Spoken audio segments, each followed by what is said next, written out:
नमस्कार दोस्तों, स्वागत है आप सभी का आपका अपने चैनल वीके ऑनलाइन क्लास में। तो आज के इस वीडियो में हम लोग बात करने वाले हैं कंप्यूटर के महत्वपूर्ण प्रश्नों के ऊपर, जो कि हमारा कंप्यूटर का 5वां वीडियो है, जिसमें हम लोग कवर करने वाले हैं 25 इंपॉर्टेंट प्रश्न। ठीक है, और ये हमारा रहेगा 101 से लेकर के 125 तक के प्रश्न, और जिसमें हम लोग इस सीरीज़ में लगभग 1000 प्रश्न कवर करने वाले हैं। तो वीडियो को लाइक कीजिएगा देखने के पश्चात, और साथ ही जरूर सब्सक्राइब कीजिएगा। तो चलिए दोस्तों, देखते हैं आज के हमारे प्रश्नों को।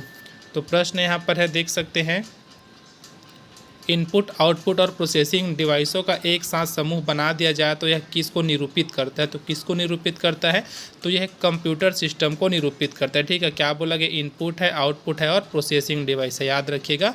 चलिए अगला देखते हैं, क्या है, कौन सा सिस्टम कंपोनेंट्स कंप्यूटर का मस्तिष्क होता है। ठीक, अर्थात ये सीधा सीधा यह बोला गया है कि कंप्यूटर का मस्तिष्क क्या होता है या फिर किस पार्ट को बोला जाता है, यहाँ पर पूछा गया है। तो लगभग सभी को पता है, सीपीयू को बोला जाता है, जिसका फुल फॉर्म होता है सेंट्रल प्रोसेसिंग यूनिट, अर्थात केंद्रीय इकाई संसाधन।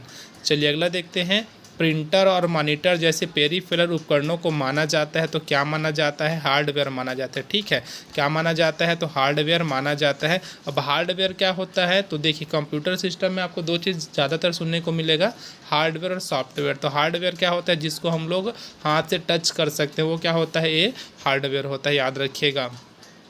चलिए अगला देखते हैं, डाटा स्थायी रूप से कहाँ सेव होता है, तो रोम में होता है। ठीक, अर्थात रीड ओनली मेमोरी में डाटा जो है स्थायी रूप से, याद रखिएगा, स्थायी बोला गया है कि अस्थायी बोला गया। ठीक है, तो स्थायी रूप से रोम में क्या होता है, सेव होता है। अगला देखते हैं, सॉफ्टवेयर के लिए एक अन्य शब्द कौन सा है, तो प्रोग्राम। ठीक है, तो सॉफ्टवेयर को प्रोग्राम के नाम से भी हम लोग जानते हैं। चलिए अगला प्रश्न देखते हैं, प्रोसेसिंग कार्य किस प्रकार करना है। ठीक है, अर्थात प्रोसेस कैसे करना है, ऐसा कंप्यूटर को बताने वाला इंस्ट्रक्शन को कंप्यूटर खाली स्थान कहते हैं, तो प्रोग्राम कहते हैं, क्योंकि यही उसको निर्देश देता है। ठीक है, अगर हम लोग इनपुट इधर से देते हैं ना, फिर उसके बाद क्या करना है, कंप्यूटर प्रोग्राम ही उसको बताता है कि कैसे कैसे इसको कंप्लीट करना है। ठीक है, चलिए अगला देखते हैं, कंप्यूटर का वह एरिया है जो प्रोसेस होने वाले डाटा को अस्थायी रूप से होल्ड करता है। ठीक है, क्या करता है, अस्थायी रूप से होल्ड करता है, तो मेमोरी करता है। ठीक, याद रखिएगा। अगला देखते हैं, कंप्यूटर सिस्टम की फंक्शनैलिटी बढ़ाने के लिए उनके साथ जोड़े जा सकने वाले इक्विपमेंट को डेजिग्नेट करने वाला टर्म खाली स्थान है, तो पेरीफेरल डिवाइस। ठीक है, क्या है, पेरीफेरल डिवाइस, इसका आंसर हो जाएगा। अगला देखते हैं, यहीं पर 190 नंबर का प्रश्न है, कंप्यूटर प्रोग्राम का वह सेट है जो कंप्यूटर को स्वयं ही मॉनिटर करने और अधिक दक्षता से कार्य करने में सहायता करता है, तो कंप्यूटर सॉफ्टवेयर। ठीक है, क्या होता है, कंप्यूटर सॉफ्टवेयर। अगला देखते हैं, क्या है, 110वें नंबर का जो प्रश्न है, एएलयू का ऑपरेशन करता है, तो एरिथमेटिक। ठीक है, एरिथमेटिक इसका क्या करता है, ऑपरेशंस करता है। चलिए अगला देखते हैं, फिर ये बोला गया क्या ऑपरेशन करता है, बोला गया है ना, तो भैया उसमें हम लोग क्या करते हैं, इसके माध्यम से जो गणितीय वाले होता है ना, उसको हम लोग क्या करते हैं, यूज़ करते हैं। फिर इसी के अंतर्गत वो आता है जब भी हम लोग उसको इनपुट देते हैं तब। चलिए अगला देखते हैं, एक सॉफ्टवेयर है जो कंप्यूटर को दक्षता से ऑपरेट करने और डाटा का ट्रैक रिकॉर्ड रखने के लिए स्वयं को कंट्रोल करने में सहायता करता है, तो ये क्या हो जाएगा, एक ऑपरेटिंग सिस्टम होता है। ठीक है, क्या होता है, ऑपरेटिंग सिस्टम होता है, इसका आंसर हो जाएगा।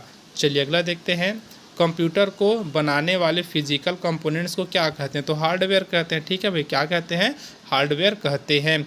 अगला देखते हैं, कंप्यूटर में बिल्ट परमानेंट मेमोरी को क्या कहते हैं, तो क्या कहा जाता है, तो रोम कहा जाता है, याद रखिएगा, क्या कहा जाता है, रोम कहा जाता है। अगला प्रश्न है, कंप्यूटर बंद होने पर किसके कंटेंट्स नष्ट हो जाते हैं, अर्थात नष्ट हो जाते हैं, ये बोला गया है, तो रैम के। ठीक है, क्या होता है, रैम के, अर्थात रैंडम एक्सेस मेमोरी इसका फुल फॉर्म होता है, इसको आप लोग याद रखिएगा। चलिए अगला देखते हैं, इसमें जब आप सेव करते हैं तो कंप्यूटर बंद करने पर भी आपका डाटा यथावत होगा, तो किस में हो जाएगा, तो सेकेंडरी स्टोरेज डिवाइस। ठीक है, क्या हो जाएगा, सेकेंडरी स्टोरेज डिवाइस, इसको आप लोग याद रखिएगा। अगला देखते हैं, कौन सा प्रोग्राम है जो कंप्यूटर के प्रयोग को आसान बना देता है, तो एप्लीकेशन। ये क्या करता है, जो कंप्यूटर के प्रोग्राम है उसको आसान बना देता है। अगला देखते हैं, हार्ड डिस्क से डिलीट की गई फाइलें किस में भेजी जाती है, तो रिसाइकल बिन में भेजी जाती है। ठीक है, सभी को पता होगा डस्टबिन टाइप का यहाँ पर बना होता है। चलिए अगला देखते हैं। अगला प्रश्न जो है, अनुदेशों के उस सेट को क्या कहते हैं जो बताता है कि कंप्यूटर को क्या करना है, तो इसको भी प्रोग्राम के नाम से जाना जाता है। तो देखो प्रोग्राम से बहुत सारे प्रश्न आपको यहाँ पर देखने को मिल जा रहे हैं, तो आप लोग हर प्रश्न को अच्छे से समझिएगा कि किसका आंसर प्रोग्राम हो सकता है। चलिए अगला देखते हैं क्या है। सीडी का आकार कैसा होता है, तो लगभग सभी को पता है सीडी का जो आकार होता है वो क्या होता है, गोल होता है। जो सीडी का फुल फॉर्म होता है वो क्या होता है, तो कॉम्पैक्ट डिस्क होता है, इसका जो फुल फॉर्म होता है वह, इसको भी आप लोग याद रखिएगा। यूजर और ऑपरेटिंग सिस्टम के बीच के इंटरेक्शन के तरीके को कौन कंट्रोल करता है, तो कौन कंट्रोल करता है, तो लैंग्वेज ट्रांसलेटर ये क्या करता है, कंट्रोल करता है। चलिए अगला देखते हैं। अगला प्रश्न क्या है, यह किस कंप्यूटर का मुख्य सर्किट बोर्ड है, अतिरिक्त बोर्ड को संलग्न करने के लिए इसमें कनेक्टर्स होते हैं, तो किस में होते हैं, तो मदरबोर्ड में होते हैं। ठीक है, क्या होते हैं, मदरबोर्ड में। चलिए अगला देखते हैं। प्रोसेसर, ठीक है, क्या है, प्रोसेसर की स्मृति को संबोधित करती है, तो क्या करती है, तो प्राथमिक स्मृति। ठीक है, प्राथमिक मेमोरी जो होता है ना वो क्या करता है, तो प्रोसेसर की स्मृति को संबोधित करता है। चलिए अगला देखते हैं।